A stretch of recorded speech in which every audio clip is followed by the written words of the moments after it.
or good afternoon, dear colleagues. Thank you for joining the live webinar. You can see on the screen the title and my name. My name is Firas AL-Niaimi. I'm a consultant dermatologist based in London and work with a number of laser devices. We have half an hour today to talk about the treatments of acne and acne scarring using a combination of energy-based devices. So that is going to be the title. I will start first with acne. When I talk about acne, I talk about acne vulgaris, which is the common type of acne, and then afterwards we'll move on to the treatment of acne scarring. So just a little bit of an introduction and a warm-up for those of you who are dealing with acne or who are thinking of treating patients with acne. Acne is a multifactorial disease. There are 4 key pathogenic factors that play a role, as you can see on the slide. There is the grease gland, or the sebaceous gland, that tends to be overactive and produces excessive sebum. There is also some blockage at the follicular opening, or what's referred to often as pores. You get abnormal cell turnover, so you get hyperkeratinization, and that leads to clogging up of the pores. As a result of overgrowth of one type of bacteria in the grease gland that we call the P. acnes bacteria, because they are very lipophilic, so they like a lipid-rich environment. Hence, when the grease gland is overactive, the P. acnes will multiply and colonize the grease gland. As a result of that, our immune system will mount an immune reaction, which we call an inflammatory response. And that leads to redness that is often seen and observed in patients with acne. So when one tries to manage acne, you try and tackle most of these factors where possible.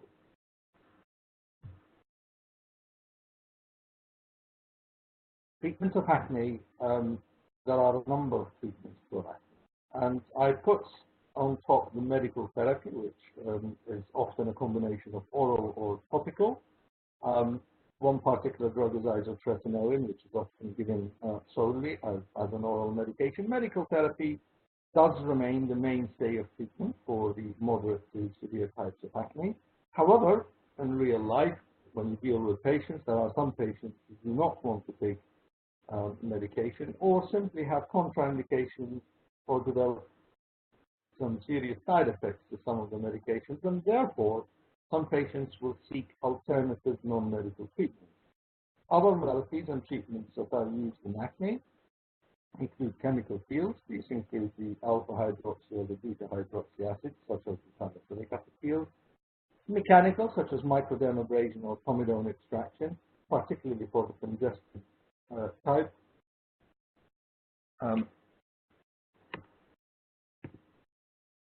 And I will be talking about light and laser.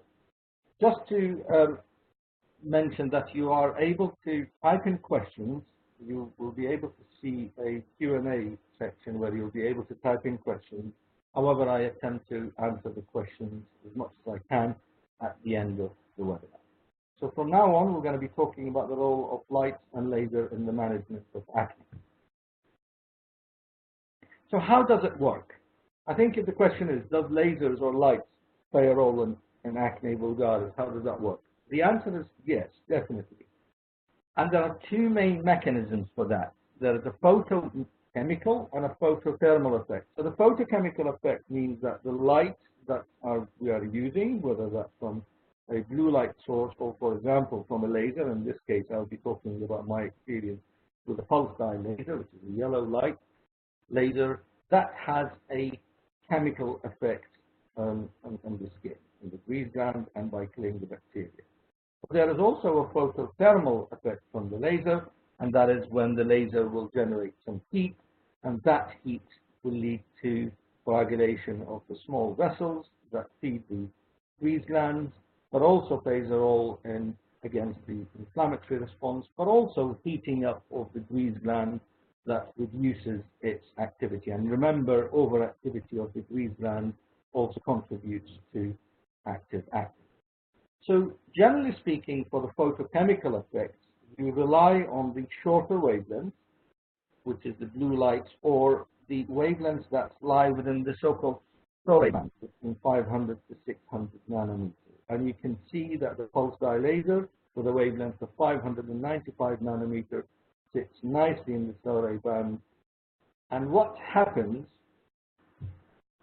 is that the P. acnes bacteria that populate and colonize the grease glands produce what we call protoporphyrins. And these protoporphyrins interact with light, such as blue lights or the yellow light from the pulse dye laser. And that interaction of the protoporphyrins that's produced from the P. acnes bacteria with the light leads to a chemical reaction to the formation of reactive oxygen species, leading to bactericidal effects and killing of the bacteria. So that is the photochemical effect of how the lights will treat the P. acnes bacteria. But remember, if I just go on to the previous slide, there is also the photothermal effect from the heating effect. Now, with the exception of the pulse dye laser, most of the photothermal effects on the microvasculature, i.e. the small vessels that feed the grease glands, or heating up the grease glands, will be with a longer wavelength in the infrared. And that works through overheating of the grease glands and the microvasculature, and that leads to reduced sebaceous gland activity. At the right bottom part of the screen, you are able to see just a brief abstract, Acne vulgaris and light-based therapies. It's one of my articles that I published. You are able to get my contact details through Synerong Candela, and we will be happy to provide you with a copy of that article that outlines all the way how the photochemical and photothermal effects work with all types of light and laser devices. So in general, I have a lot of experience using light and laser-based devices in the management of acne vulgaris, and in particular the pulse dye laser.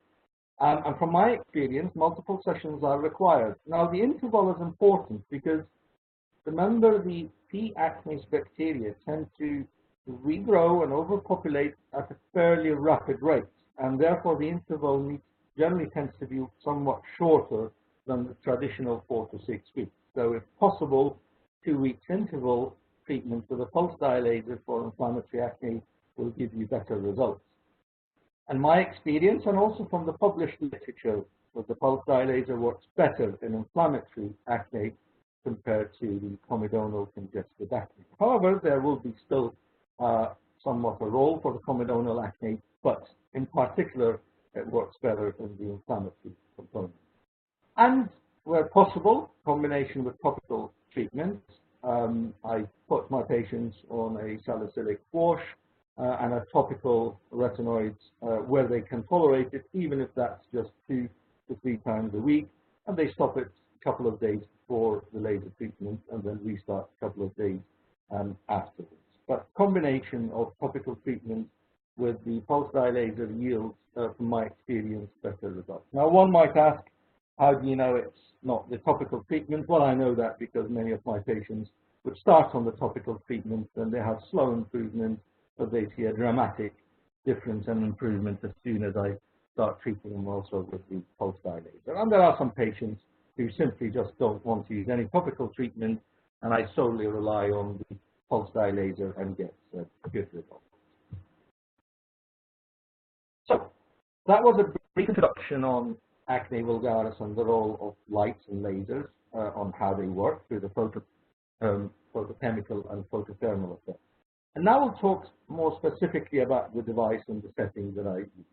So you can see the V-beam perfector from Candela, which is a pulse dye laser that emits light on the yellow range, 595 nanometer. And as I explained earlier, the effects are predominantly photochemical and photothermal when it comes to the management of acne vulgaris. There is a lot of evidence that exists in the management of acne, and I also have a lot of personal experience using this device in the management inflammatory acne, and it is my go-to laser in the management of acne. You can see some images on the left-hand side of inflammatory acne. Of course, medical therapy would be the first choice, but in this case, there were contraindications. Patients opted for non-medical treatment, and after a series of few sessions with 2-weekly interval, you can see nice improvement there. Another case, just after a single session, one single treatment, and you can also see a reduction in the erythema, and the redness, and the inflammatory component, and with a few more sessions, we will be able to get better results.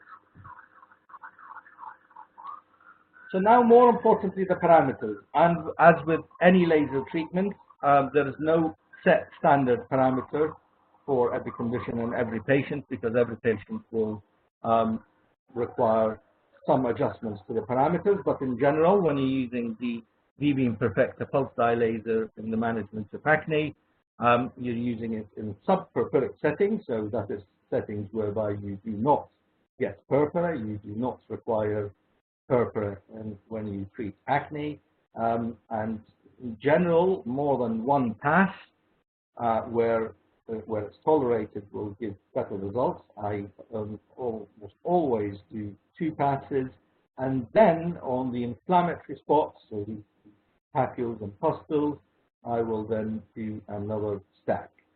So I will go 1 pass, the whole cheek, or the affected area, if that's the forehead or chin, and then another pass, so that's not stacking at the same time, but just 2 passes, and then on the inflammatory lesions, there will be another shot. If they're really big, large nodules and tender, I might stack two pulses. And then I will use my typical vascular coagulation settings if there is some background erythema. And here you can see my typical non-purpuric settings, which I will spend a couple of minutes on this because it's important. Depending on the spot size that you will use, your fluence will change, because when you change the spot size, the fluence will have to be adjusted as well, but the pulse duration remains the same. If I see vessels, usually it's the 10 millisecond I will use. However, for just faint erythema, we'll go for the shorter pulse durations, the 6 millisecond or the 3 millisecond. So typically, for some of the examples that you saw earlier, where there's a lot of inflammatory acne associated with erythema, my first pass will be with a 7 millimeter spot. If I'm using a 7 millimeter spot, will be 3 milliseconds, using 7 to 7.5 joules per centimeter square. That will still be subpurpuric, but you're generating enough heat for a photothermal effect, but also having a photochemical effect. And then my second pass will be with a 10 millisecond, 10 joules on a 7 millimeter spot. And then afterwards, I will go and stack on the individual spots.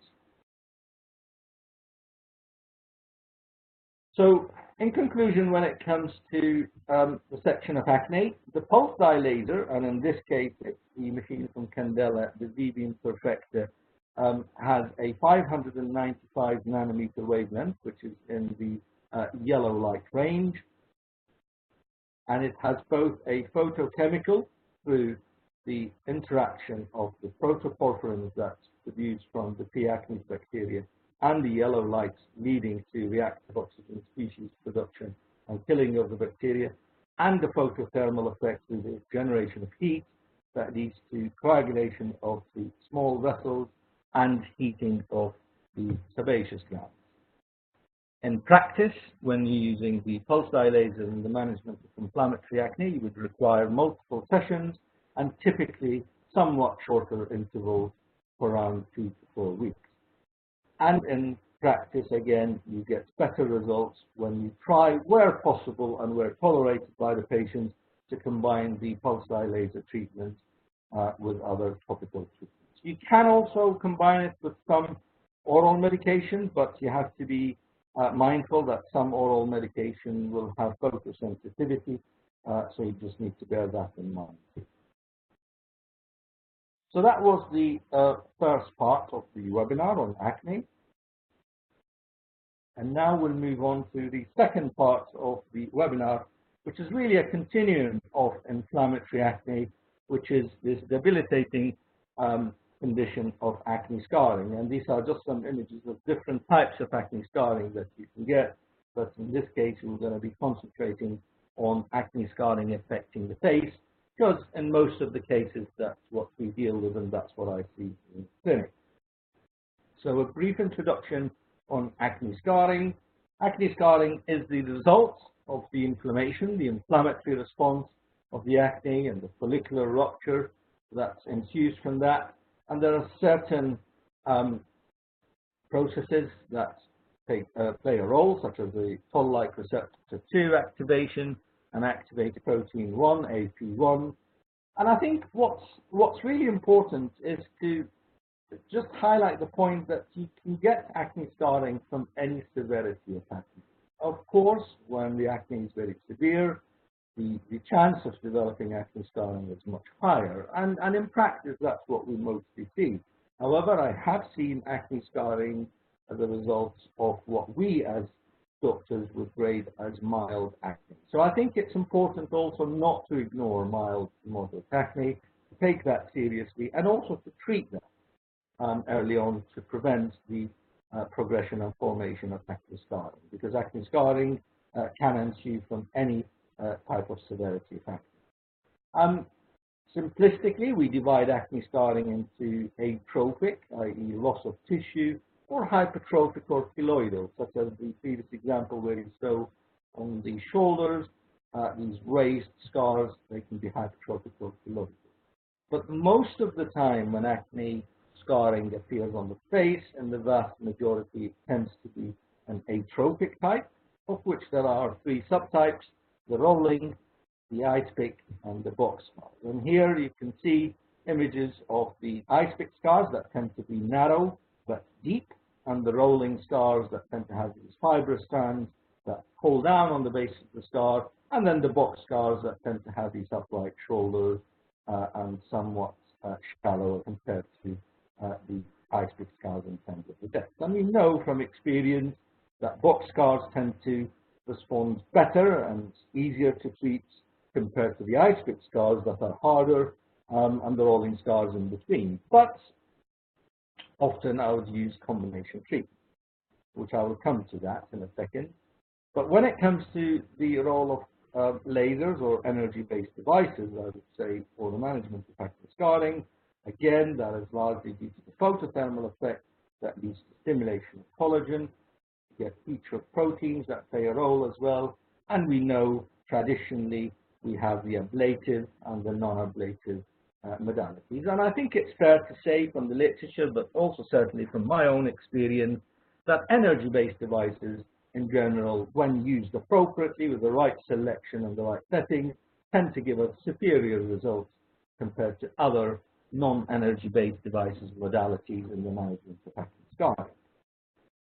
And this is just to illustrate how the ablative fractional lasers or resurfacing work, whereby you get these columns of ablative light ablating areas of tissue, but leaving normal skin in between. That leads to shorter downtime, faster recovery, and in my experience, with the right patient, tends to give better results. So what machine do I use for the management of acne scarring if I'm choosing a fractional ablative laser? Here you can see from Syneron Candela, a core machine, a carbon dioxide CO2 laser that I use a lot in the management of acne scarring. And it has three key modes, which is the aesthetic mode, the core intima mode, which I will not be talking about, and the surgical mode for the more surgical procedures. And what you see is on the left-hand side, when you go on the aesthetics mode, it gives you the choice of either a fractional mode or a classic resurfacing mode. And from the fractional mode, again, you can choose four settings: the light, the mid, the deep, or the fusion.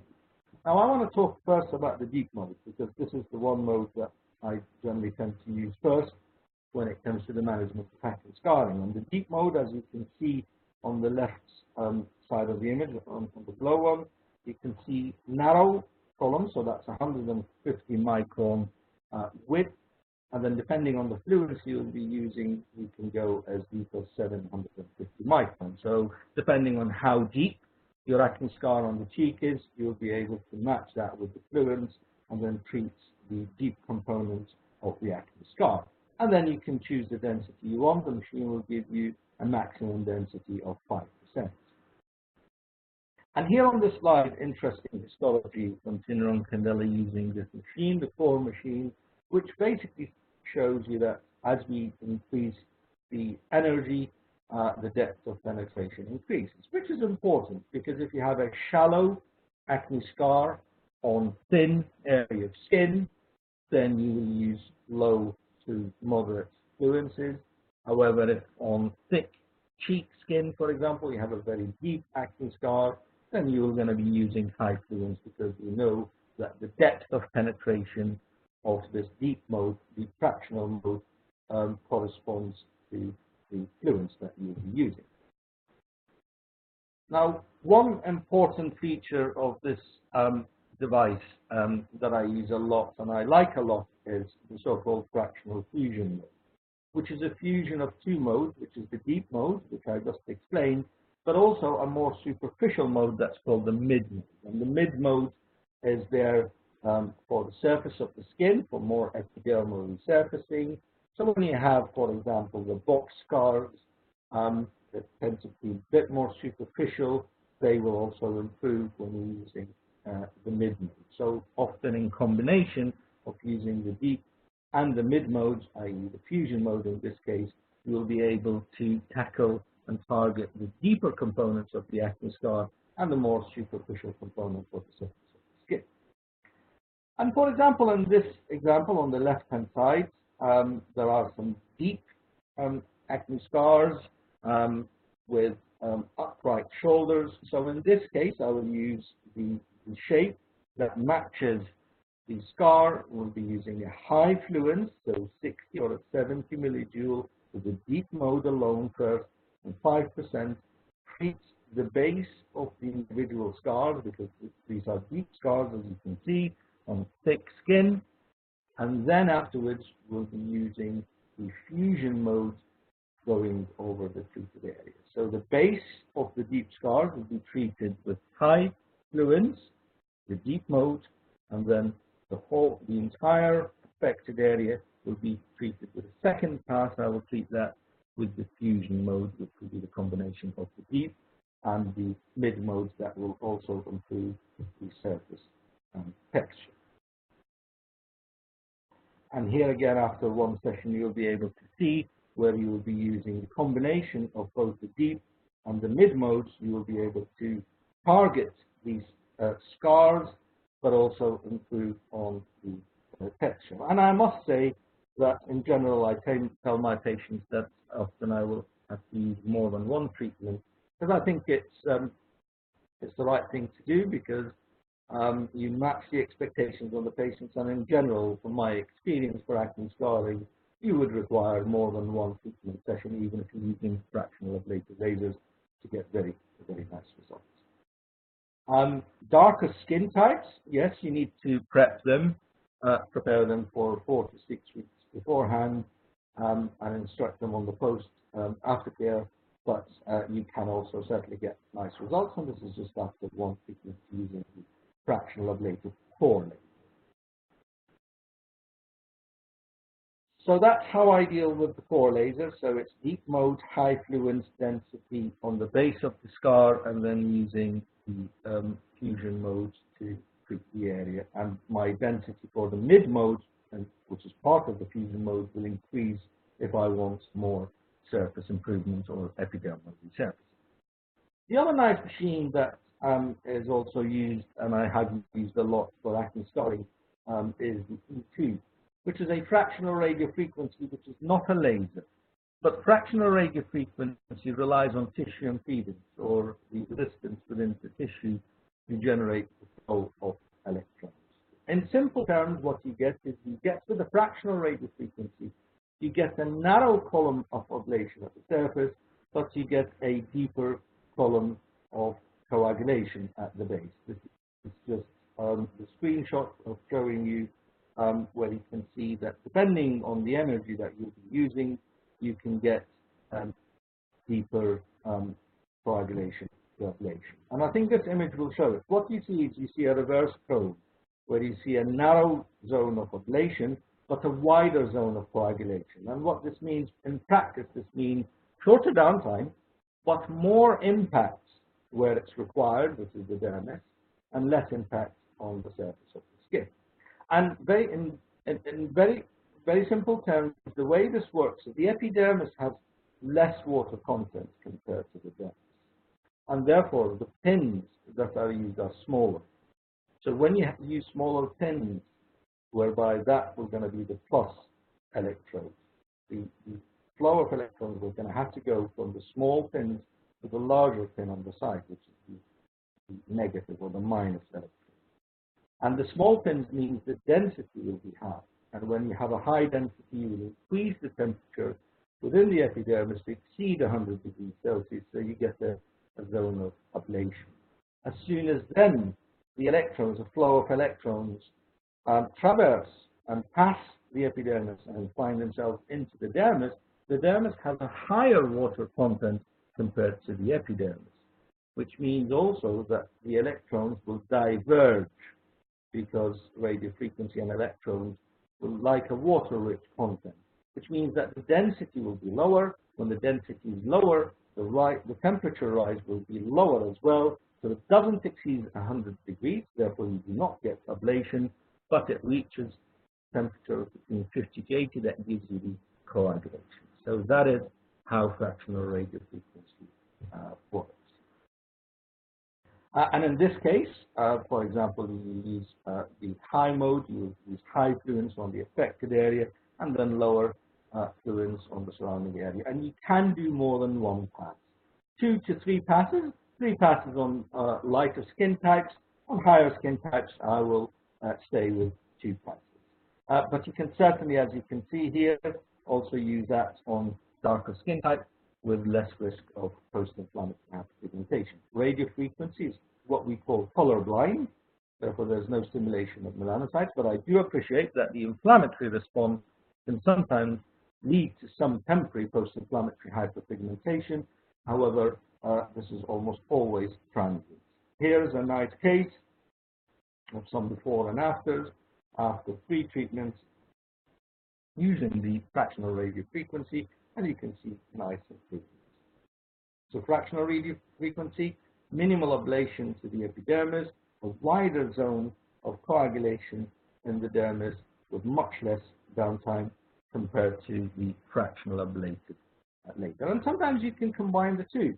And I would say I would start with the fractional ablative laser, get maximum impact, and thereafter we will continue with a more shallow, improved acne scars using the fractional radiofrequency. So if you have both machines, both devices in clinic, you will be able to combine both of them at the same time.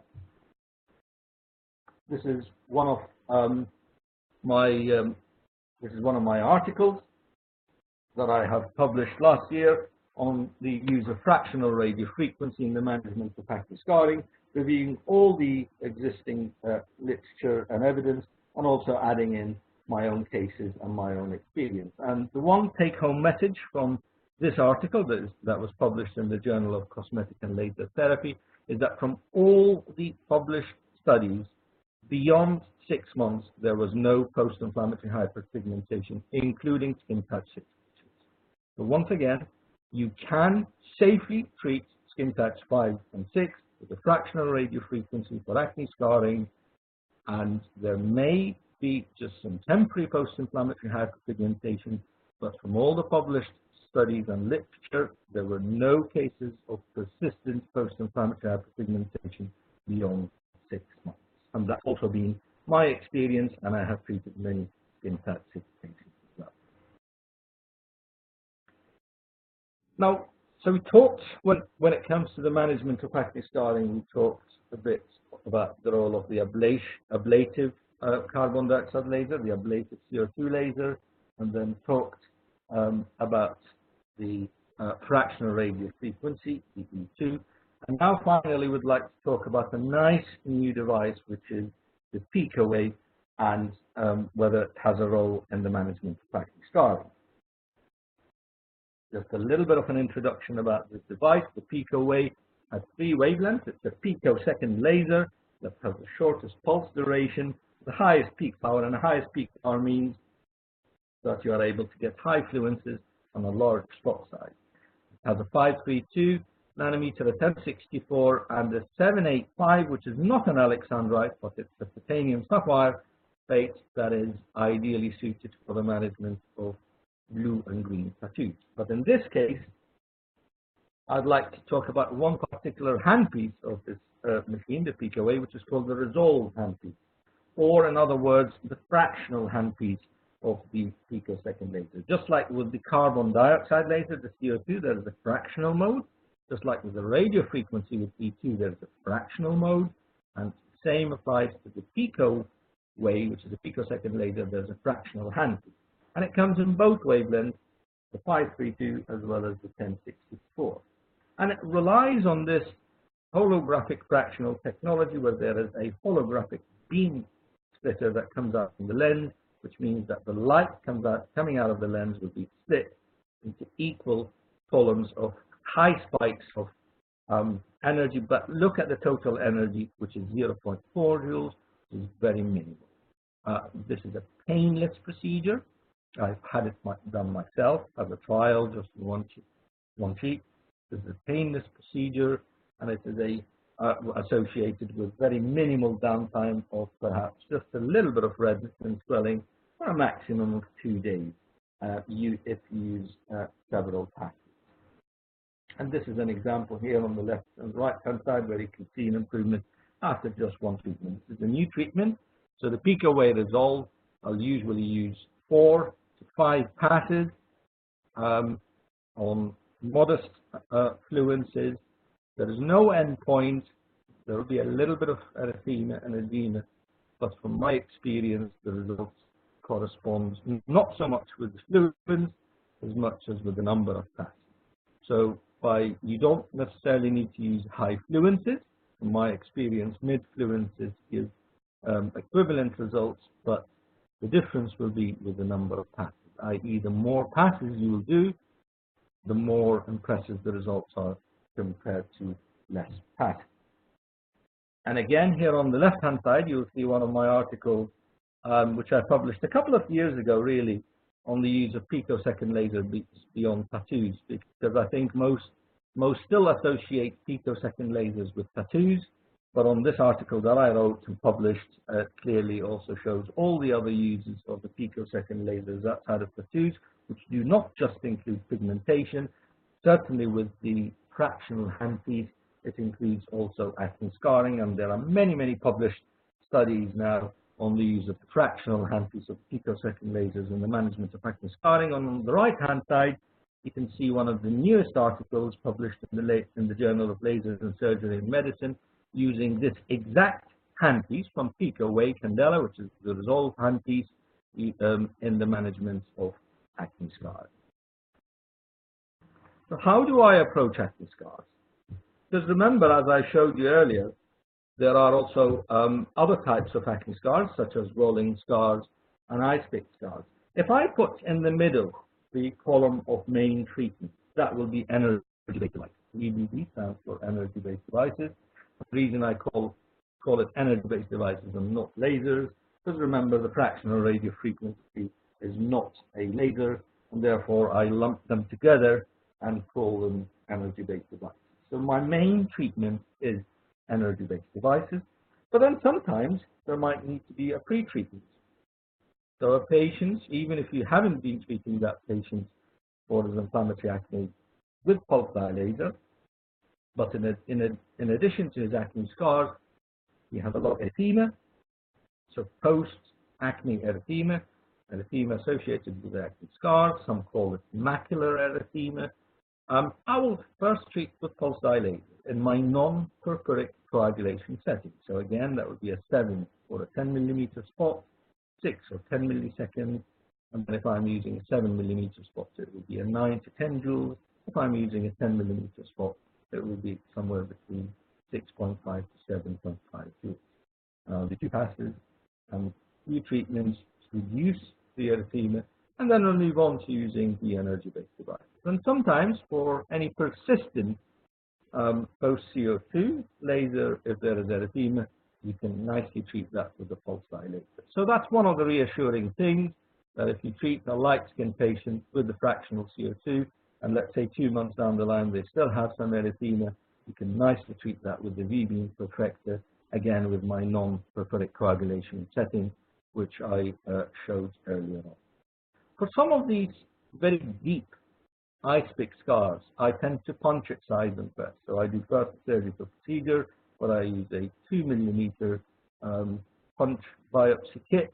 I will punch excise them because then I will change the scar morphology from the very deep, narrow, deep ice-pick scars into more superficial scars that are easier to treat with the fractional modalities that I explained. For the very deep rolling scars, what you need to do first is to just gently stretch the sides of the scar. So you put gloves on, you gently stretch the side of the scars. If it's still tethered and if the scar is not coming up to the surface and stretching nicely, that means that there are many strands, fibrous scar tissue strands, pulling down at the base of the scar, and therefore you will need to use a procedure called subcision first. So I will subside these tethered areas from the base of the rolling scars first, and then we'll move on to my main treatment, which is the energy-based. And as post-treatments or adjuvants, I put their retinoids because I do want to maintain that collagen production and healing, but usually I will introduce that 4 to 6 weeks after my treatment. Sometimes you might need to, for example, if you have very deep rolling scars, my pre-treatment will be subcision. My main treatment will be energy-based devices, but for some of the areas that still require some volumization, I can go there and either do fat transfer, which one of my plastic surgery colleagues does, or use some of the temporary or semi-permanent fillers. At the base there, FRF, that stands for Fractional Radiofrequency, and that's what I explained earlier, that sometimes I would start, for example, with the main treatment, which would be the fractional CO2 laser, the core, and then we'll maintain afterwards with 2 to 3 treatments using the matrix fractional radiofrequency afterwards.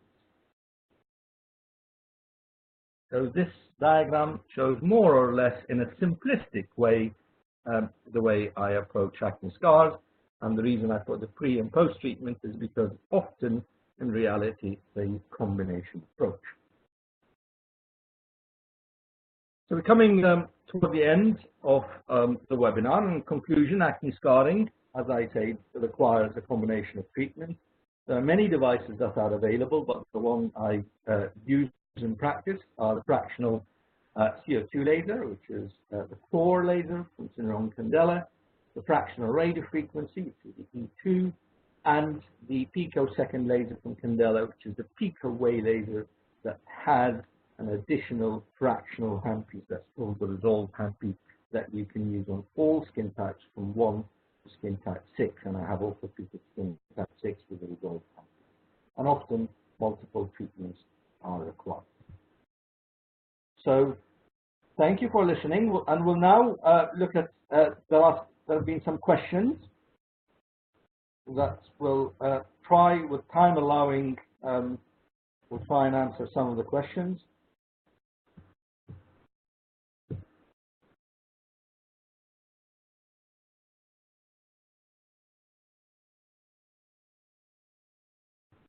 So there were some nice comments from colleagues saying nice webinar, educational, so thank you very much for that.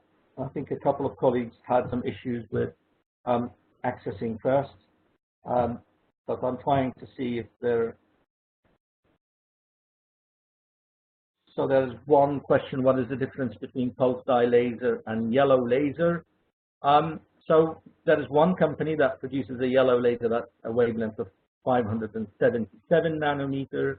The pulse dye laser from V-beam perfector is 595 nanometers, so it's a longer wavelength, deeper penetration. But the V-beam perfector also has additional modes such as an elliptical spot size that you can nicely trace individual telangiectasias. It also has dynamic cooling devices, but it also allows you to use larger spot sizes too. So there are some technical differences as well. Parameter, someone asked for parameters in acne. So once again, VB perfector parameters for acne. Let's just keep it simple and use a 7mm spot. Okay. You use a 7mm spot. My first pass will be for 3 milliseconds using 7.5. That would be one pass. But there's an inflammatory, but there's not much erythema, then I would be doing 2 passes with those settings. So 2 passes with 7mm spot, 3 milliseconds, 7.5 or 8 joules. So if it's very light skin type, we'll be using 8 joules. If it's slightly darker skin type, we'll be using obviously a lower fluid. If there is a lot of associated erythema, my second pass would be non-purpuric setting, coagulation setting. So the second pass would be 7mm spot, 10 milliseconds, somewhere between 9 to 10 joules, and then I will stack on. In addition to that second pass, I'll stack on the individual spots. If you are using a 10mm spot, then all you need to do is the pulse duration remains the same, but then you decrease your fluence by 20 to 25%. So if you're using on a 7mm spot 10 milliseconds, but using a 10 joule, if you go and use a 10mm spot, then you should be using a 7.5 or an 8 joule. If you get purpura, then you go down by half a joule and check that you do not get purpura, because you want sub-purpuric fluences. So I hope that that explains. With regards to the acne scarring, once again, at the base of the scar, if you're using a fractional CO2, will match the size of the scar with the size of the light shape. I will be using the deep mode. We'll be using a high density, which is the maximum density, 5%. If it's thick skin on the cheek and a deep scar, we'll be using around 70 millijoules. If it's on thinner part of the skin and shallower scar, for example, on the temple, then we'll be using around 50 millijoules. And then, that's the first thing I will do. And then, if I generally tend to also use the second pass as a fusion mode, keeping the same density. Remember, with the fusion mode, your density for the deep mode is standard 5%. But based on how much epidermal resurfacing I want, if it's a light skin type and there is a lot of epidermal damage and I want to reset, have a more impact on the epidermis, then I will increase the density to 35 or 40%. But warn the patient there will be a longer downtime. If it's a slightly darker skin type, or there is not much impact required on epidermis in terms of epidermal resurfacing, then you can use a lower density, such as 20 to 25%. So when you're using a fusion mode, your deep mode percentage remains constant at 5%. So the core energy will correspond to the depth that you want, generally speaking, depending on how deep you want to go. For acne scarring, it's usually somewhere between 50 to 70 millijoules, depending on the thickness of the skin and the depth of the scars. And then the mid-mode parameters, your density will depend on how much epidermal resurfacing you want, and the fluence from the mid-modes, again, how much ablation you want. So hopefully that is clear. Probably because of the time, we'll look at one last question, or a couple of questions. Let's see if there's a question, because there are some repetitive questions, but we'll try and see if there is another question that is more, again, parameters. By the way, you will be able to, this webinar is recorded, so you'll be able to get access at any time and listen again to the webinar, and you'll be able to hear all these parameters again. Another question, do you treat the fusion mode the whole area or just the scars? That's a very good question. Now, if I'm treating a chickenpox scar, for example, then often what you find is you find normal skin, you find normal background skin, but just islands of atrophic scars. So in that case, you can just treat solely with the deep mode and possibly just a fusion mode on the scars. But often what you'll find with acne scarring is you'll find deep scars, but pretty much most of the cheek is affected. So yes, in acne scarring, in most cases, I tend to use also fusion mode for the entire area because most of the time the entire area is affected as well. But if you do have a case where you have an acne scar, very localized in one small area, just a couple of scars, which is uncommon, but we use it occasionally, then yes, you can just go and treat the scars individually and then see what happens. And again, there's another question: can you treat all degrees of active acne with E2? So, as I say, active acne is not an indication for the E2. So there is active acne. I do not use the E2, which is the fractional radiofrequency, but I will use the pulse dilator. The E2 is only used for active scars. But if the question was, do you treat all degrees of active acne with the pulse dilator, then the answer is yes, following discussion with the patient. I'm a dermatologist, and therefore medical treatment is always going to be my first suggestion. But as I say, sometimes there are occasions where patients do not want to take medical treatment or simply cannot or have contraindications to make medical treatment, and in that case we'll use the pulse dilator.